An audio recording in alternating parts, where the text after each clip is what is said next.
Estamos aqui mais um vídeo. Eu tô com o Bobzinho. Eu não tô com ele no meu carro não, porque meu carro tá conserto na minha oficina e eu decidi ir com ele pra ir lá buscar o caminhão. Então bora, pra não demorar muito.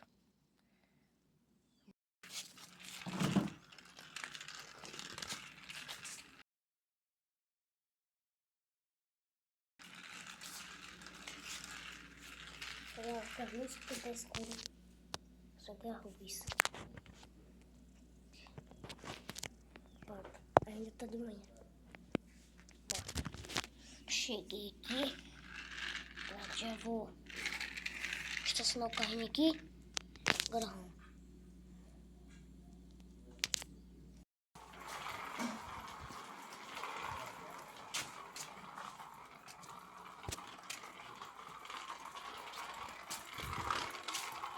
Vou fazer o carregamento aqui. Então bora.